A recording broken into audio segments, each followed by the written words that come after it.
Witam w ostatnim odcinku naszej tajskiej przygody. Tym razem eksplorujemy Phuket i pokażemy Wam 5 najlepszych plaż i 5 najlepszych miejsc, czyli top 10 spotów, które koniecznie musicie zobaczyć. Zaczniemy od najpiękniejszej z plaż, czyli Freedom Beach, a następnie przeniesiemy się na Wielkiego Buddę. Potem naprzemiennie będziemy pokazywać Wam plaże, punkty widokowe oraz miejsca, które totalnie nas zachwyciły. Gotowi na niesamowitą podróż? No to w drogę! Tak więc zacznijmy od najpiękniejszej z plaż Phuket, czyli Freedom Beach. To miejsce, które zachwyca swoją dzikością i niezwykłym pięknem, a jednocześnie pozostaje jednym z najbardziej odosobnionych zakątków wyspy. Warto wiedzieć, że tras do plaży jest kilka, ale nam udało się znaleźć ten darmowy wariant i ten właśnie za moment pokażę. Droga do plaży jest jednak dość wymagająca. Skuterem trzeba przejechać dość spory fragment po nierównej drodze, a pod koniec czeka nas intensywna wspinaczka przez dżunglę. Nie jest to najłatwiejsza wyprawa, ale kiedy już dotrzecie na miejsce, widoki wynagrodzą cały trud i to z dużą nawiązką. Zanim jednak zobaczycie te widoki, zacznijmy od dojazdu i dojścia. Pokażę Wam, jak tam się jedzie. Nie jest tak źle, tylko trzeba ostrożnie, bo jest dużo żwiru, więc łatwo się poślizgnąć na skuterze, ale jak jedziemy dosyć powoli i ostrożnie, to jest całkiem spoko. No to szybka kawusia, zakładamy kask i pół godziny drogi na Freedom Beach, czas start. Tutaj mamy ten wjazd. Krótki fragment asfaltu, a potem żwirowe wyboje, także trzymajcie się mocno.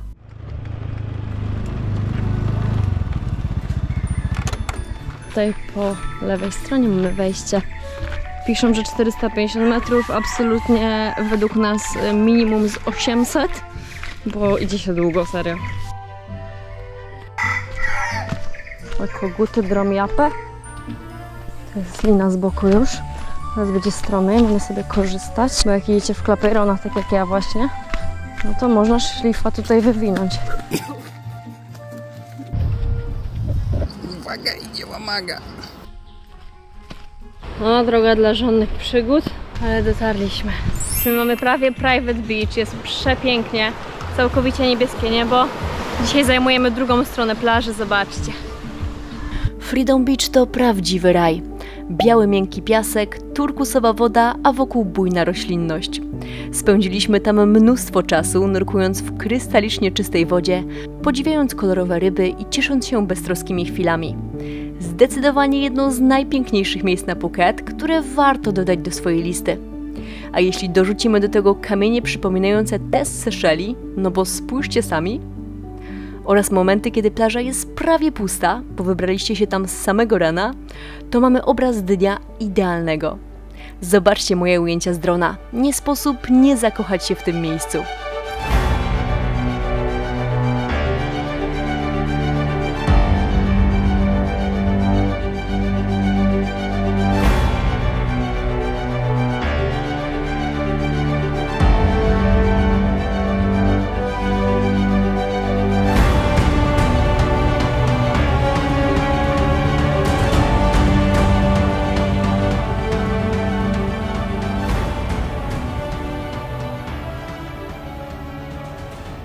Jak przyjedziecie rano, to jest po prostu magia.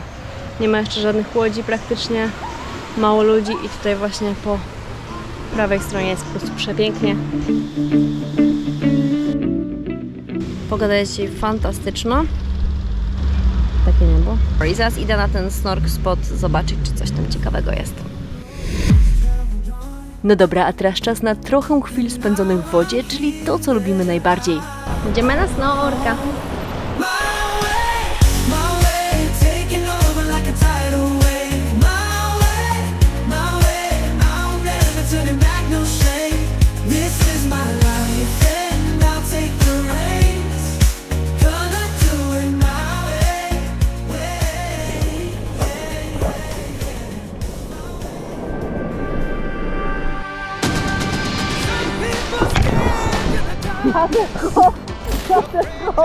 Mi całą twarz opryskał. Składamy mandżur. Czeka nas hike przez dżunglę. Jestem zmęczona na samą myśl. 15 minut mocnego cardio przed nami. Powiem wam, że trasa killer. Bo dzisiaj jest jeszcze goręcej niż ostatnio. Także było serio ciężko. Około 10 minut, ale cały czas stromizna i sweat everywhere. Po wspaniałych porankach spędzonych na Freedom Beach nadchodził czas na lunch w jednej z naszej ulubionych restauracji na wyspie, Grandma's Kitchen, która znajduje się tuż obok naszej żwirowej dojazdówki. Widok z tego miejsca na dżunglę oraz Morze Andamańskie jest oszałamiający. A jedzenie? Najlepsze mango smoothie, jakie kiedykolwiek piliśmy. Grandma Thai Food, najlepszy mango shake ever. Oraz pyszne dania, które po prostu nie miały sobie równych. Rewelacja! Fura zaparkowana. Znak. Łukasz, to idziemy. Wzięliśmy sobie shrimp money bag. Oczywiście mango sticky rice. I co my jeszcze wzięliśmy? Stir fried noodle with black soy sauce. Tak, z chickenem. Z chickenem. Polecam, jaka restauracja jest. Wszystko w punkcik. Czy to jest nasz gard, który pilnował skutera? Ready to go! Z Freedom Beach ruszamy w stronę jednego z najbardziej ikonicznych miejsc na Phuket, czyli Big Buddy. To gigantyczny 45-metrowy posąg, który majestatycznie góruje nad wyspą, oferując nie tylko duchowe doznania, ale także spektakularne widoki na Zatokę Chalong oraz plaże Kata i Karon. Do Big Budda można dotrzeć skuterem w około pół godziny, jadąc dobrze utrzymaną asfaltową drogą. Na miejscu czeka spory parking, gdzie można bezpiecznie zostawić pojazd, a stamtąd udać się pieszo w kierunku posągu. Warto pamiętać o odpowiednim stroju. Dotyczy to kobiet, czyli ramionka i kolana muszą być zakryte, to na pewno. Ale jeśli o tym zapomnicie, to nie ma problemu. Na miejscu można wypożyczyć chusty. Po krótkim spacerze docieramy do schodów prowadzących do tego imponującego monumentu i powiem Wam, robi naprawdę ogromne wrażenie. Do Buddy jest, z tego co słyszałam w innych vlogach, 95 schodów. Także zaczynamy. Raz, dwa, trzy. Łukasz liczy całą drogę schody, zobaczymy, czy mieli rację. 94. 95. 95. Zgadza się. Co ciekawe, posąg powstał w całości dzięki darowiznom, a jego budowa rozpoczęta w 2004 roku z tego względu trwała ponad 15 lat. Koszt projektu to około 30 milionów batów, czyli około 3,5 miliona złotych, a budowla wciąż jest rozwijana. Jak widzicie, nawet podczas naszej wizyty były tu rusztowania. Na szczycie warto się rozejrzeć. Obok znajduje się mniejszy złoty posąg Buddy oraz dodatkowy punkt widokowy. Co więcej, na terenie Big Budda można latać dronem w wyznaczonej strefie, co pozwala uchwycić naprawdę wyjątkowe ujęcia. I to mi się podoba. Nic nie trzeba płacić, wygląda naprawdę okazale. Ludzi jeszcze nie ma aż tak dużo. Która jest godzina? Mamy 9:03, więc jest to jeszcze dobry czas, żeby tutaj przyjść, bo jest całkiem spokojnie. Planując wizytę, warto pamiętać o godzinach otwarcia 6:30, 18:30 oraz sprawdzić aktualny status miejsca. Z tego co wiem, to w sierpniu 2024 roku doszło do osunięcia ziemi, przez co kompleks został tymczasowo zamknięty, więc zachęcam do sprawdzania na bieżąco. Ogarniamy się, ściągam te spodnie, bo zaraz spłonę. Idziemy chwilę poplażować przed pracą. To teraz czas na drugą z naszych ulubionych plaż, którą odwiedzaliśmy niemal codziennie, czyli Yanui. No i dotarliśmy na Yanui Beach. Jest taki cypelek i rozgałęzia się na dwie plaże. Plaża Yanui to doskonałe miejsce do pływania i snorkelingu, gdzie wśród licznych skał można znaleźć wiele gatunków ryb i innych morskich stworzeń. Ciekawy kształt tej plaży to prawdziwa gratka dla miłośników dronów, ponieważ z lotu ptaka prezentuje się po prostu fenomenalnie. Zresztą spójrzcie sami.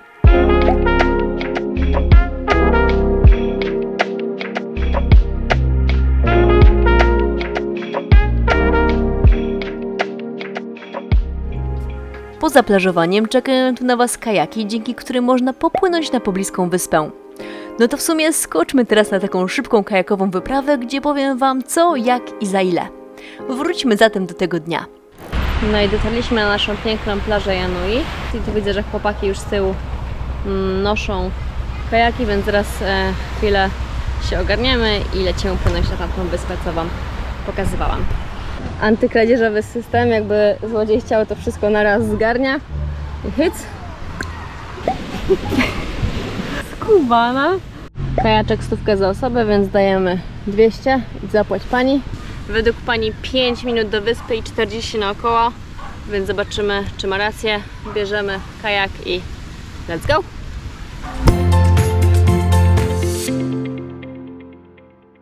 Dopłynęliśmy właśnie na ten snorkeling spot i rzeczywiście około 5 minut i są tutaj takie małe bojki, do których możemy sobie przypiąć kajak i wskoczyć z maskunką, więc następnym razem na pewno skorzystamy. I tam na przykład mamy taką bojkę, gdzie możemy czubek sobie przywiązać i chyc do wody na snorkeling.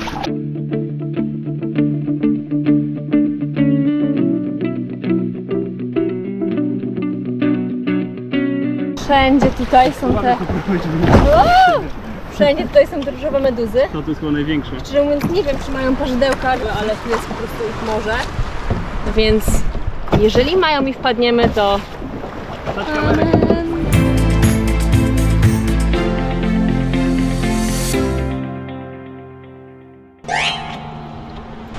Cześć! Cześć! Pieseczki są tutaj w ogóle takie fajne jak na Bali. Szczęśliwe pieski. Fajny widok. A tuż obok plaży znajduje się jedna z naszych ulubionych lokalnych restauracji One More. To tam zjedliśmy zarówno pierwszy, jak i ostatni posiłek na wyspie. Takie były reakcje podczas pierwszego, O, ogień. a takie podczas ostatniego. Amazing. Wszystko było przepyszne, a smak tego mango sticky rice pamiętam do dziś. Nie, bo... No i oczywiście Janui to także świetne miejsce, by podziwiać zachód słońca ze schłodzonym kokosem w ręku. Idealne zakończenie dnia. Skoro jesteśmy tak blisko, to czas zobaczyć najbardziej wysunięty na południe punkt wyspy, Promthep Cape. Z tego przylądka rozciąga się zapierający dech w piersiach widok na Morze Andamańskie, okoliczne plaże i klimatycznie wyrastające palmy. To bez dwóch zdań jeden z najlepszych punktów widokowych na Phuket, idealny zarówno na wschód, jak i na zachód słońca. Pewnego dnia wybraliśmy się tam o świcie, by zobaczyć wschód słońca i to było absolutnie magiczne doświadczenie.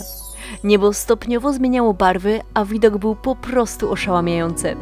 Zaczęliśmy od monumentu na wzgórzu, ale nie mogliśmy oprzeć się pokusie, by zejść aż na sam koniec przylądka. I to była świetna decyzja. Panorama z tej perspektywy była warta każdej minuty marszu. Zresztą zobaczcie sami. Biegnę, żeby zdążyć chociaż zrobić jakieś fotko albo nagrać, bo jest przepiękne.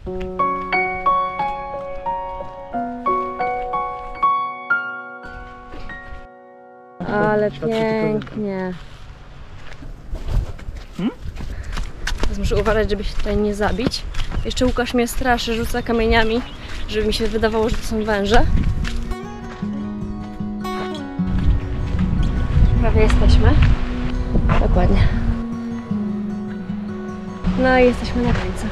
Jest tutaj parka, więc prosimy o fotkę razem.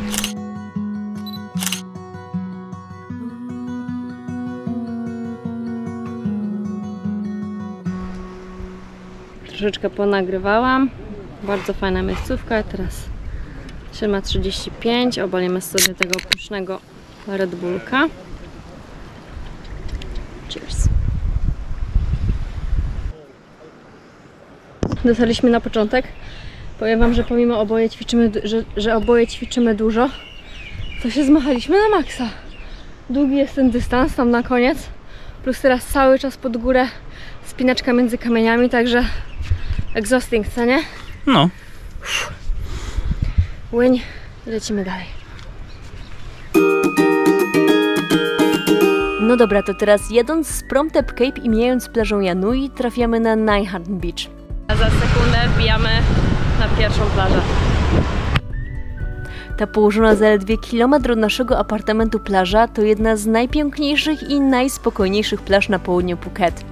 Otoczona bujną zielenią i wzgórzami oferuje krystalicznie czystą turkusową wodę oraz umiarkowaną liczbę plażowiczów, co czyni ją idealnym miejscem na relaks. W sezonie od listopada do kwietnia woda jest spokojna i świetna do pływania. My byliśmy tam w marcu i niemal zawsze trafialiśmy na idealnie gładką taflę wody. A jak już jedziecie skuterem z Naiharn do Janui lub odwrotnie, to po drodze jest tu też malowniczy Windmill Viewpoint, z którego rozciąga się piękna panorama Morza Andamańskiego i okolicznego wybrzeża. Charakterystyczny wiatrak na szczycie wzgórza to świetny punkt orientacyjny i popularne miejsce na zdjęcia, szczególnie o zachodzie słońca. także koniecznie zajedźcie będąc na trasie. A plaża, którą widzicie tam w dole, to Yanoi, na której byliście z nami już kilka minut wcześniej. Dobra, to teraz Naiharn Beach z innej perspektywy i miejsce o nazwie Black Rock Viewpoint, czyli ukryta perełka z niesamowitym widokiem na plażę Naiharn, Zatokę Aosein i okoliczne wyspy. My wybraliśmy się tam o wschodzie słońca, a właściwie to jeszcze w nocy i choć droga wymagała trochę wysiłku, to widok i takie rozpoczęcie dnia wynagrodziły nam wszystko. Aby się tam dostać, najlepiej dojechać skuterem w okolice Caron Viewpoint, a następnie skręcić w leśną drogę prowadzącą do początku szlaku. Trasa nie jest najłatwiejsza, sporo żwiru, duże dziury, a nawierzchnia bywa śliska, więc jeśli nie czujecie się pewnie na skuterze, to warto wcześniej trochę poćwiczyć. Ostatni odcinek to krótki, ale intensywny trekking przez dżunglę. Na górze czekają na Was natomiast cisza, natura i niesamowite kolory o poranku. A teraz krótka relacja z naszej wyprawy. Jest 5:30, wstaliśmy tak wcześnie, żeby zobaczyć sunrise z Black Viewpoint, także teraz tam właśnie się kierujemy. No hajczek takie 5-10 minut, ale intensywnie. I powiem Wam, że jeszcze mamy z 30 minut do wschodu, ale jest przepięknie.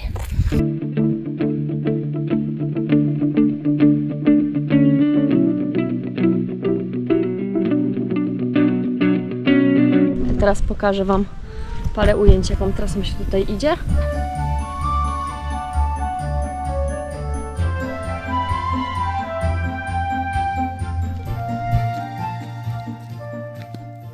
I już mamy końcóweczkę. Zajęło nam to około 5 minut. Do góry chyba bardziej 10, bo jest jednak stromo.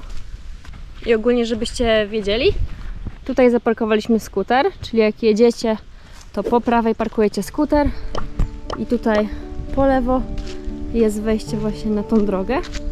Bierę się.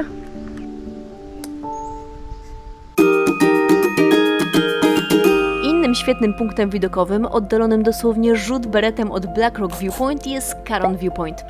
To jedno z najbardziej znanych miejsc widokowych na Phuket, łatwo dostępne, z piękną panoramą i darmowym wstępem dla wszystkich. Co ważne, jest tutaj specjalna strefa dla droniarzy, więc jeśli chcecie nagrać spektakularne ujęcia z lotu ptaka, to jest to idealny spot.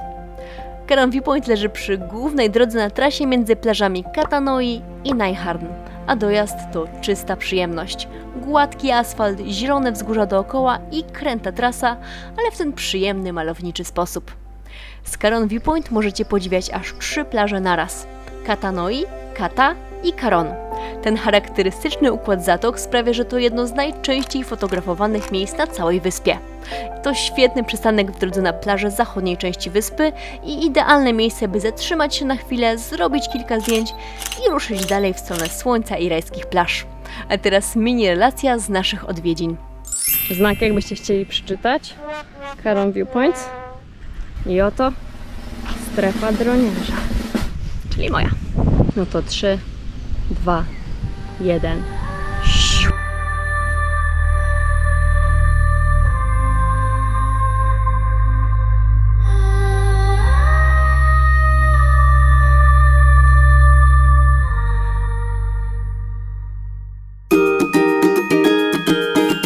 Kolejną ciekawą miejscówką, którą odkryliśmy zupełnie przypadkiem i to pod koniec naszego pobytu, jest położona nieopodal Naiharn Beach plaża Aosein.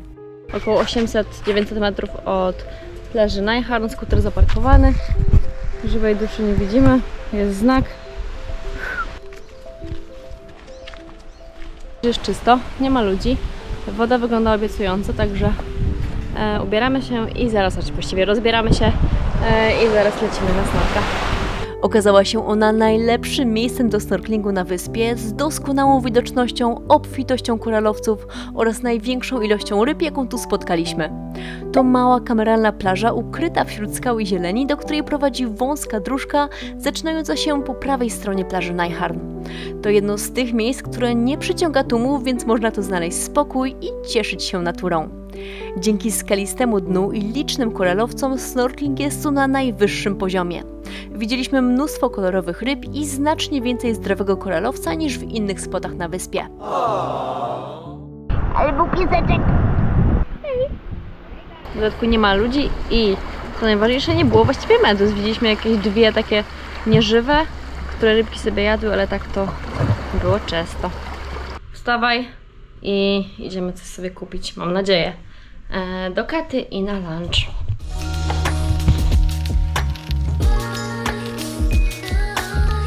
Beżowy i czarny klapejron.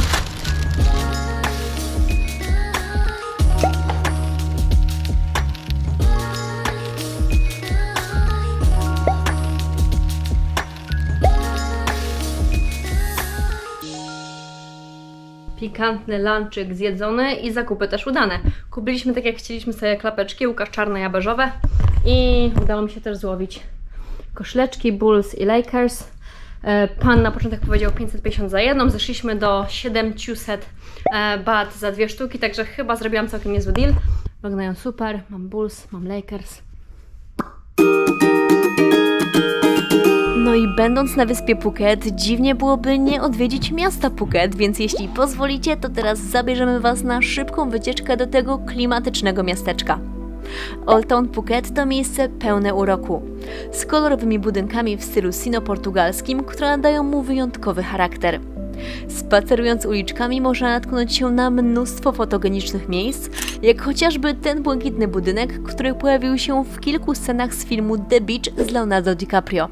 Zresztą podobnie jak słynna Maya Bay na PP. Warto też zajrzeć na nocny market, który wprost tętni życiem. Pełną relację z tej wizyty pokazaliśmy już w odcinku Sky Islands, więc jeśli jeszcze go nie widzieliście, serdecznie zapraszam. Dodam tylko, że to świetne miejsce zarówno na zakupy, jak i na spróbowanie lokalnych przysmaków, które były przepyszne. Przechadzając się główną ulicą Old Town znaleźliśmy m.in. uroczą różową kawiarnię, przy której nie sposób nie cyknąć fotki i malownicze kwieciste zaułki. Przy okazji spróbowaliśmy też kawę z automatu, który co ciekawe serwuje prawdziwą kawę. Także patrzcie na to!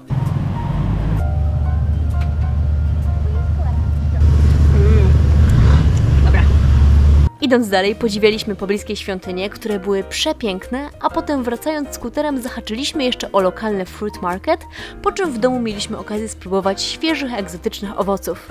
Było pysznie. Zwiedziliśmy całą tą znaną ulicę, było przepięknie. Jesteśmy z powrotem koło naszego skuterka. Już się boję dotknąć siedzenie, bo nie wiem, czy mój tyłek przeżyje tą temperaturę.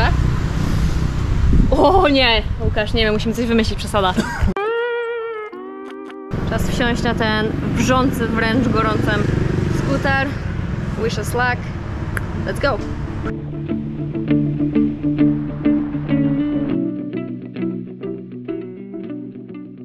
Jesteśmy w tej miejscówce, bardzo blisko naszej chaty.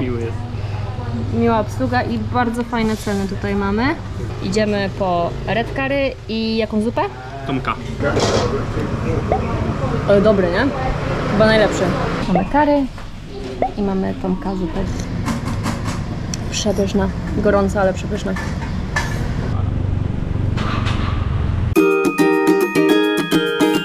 Na koniec naszej plażowej podróży mam dla Was jeszcze 2 położone blisko siebie plaże zachodniego wybrzeża. Miejsca zdecydowanie bardziej dla relaksowiczów niż dla szogunów takich jak ja, więc jeśli lubicie chillout w słoneczku, to zapraszam na Karon Beach. Jedną z najdłuższych plaż na Phuket, rozciągającą się na blisko 3,5 km. Dzięki swojej długości jest idealnym miejscem na długie spacery, błogi plażing i kąpiele w turkusowej wodzie. To również świetna opcja dla tych, którzy cenią sobie wygodę. Wystarczy zejść ze skutera, a złocisty piasek jest dosłownie na wyciągnięcie ręki. Będzie lunchu, bo Łukasz jest za gruby i spadł. Nieprawda. Wbił się chyba do jądra ziemi w ogóle przy tym piach. Taki huk był.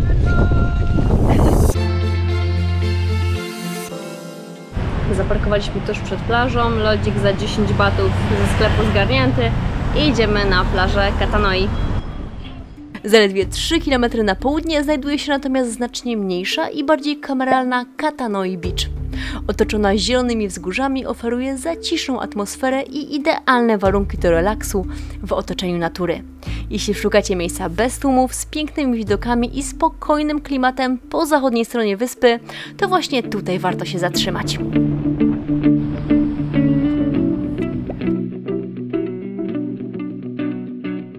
Powiem Wam, że Łukasz chyba przecenił swoje możliwości i się ocieli, bo przyszło tego sporo. To jest ten kurczaczek, mango sticky rice, absolutnie nie wiem co to jest. I ta zupka.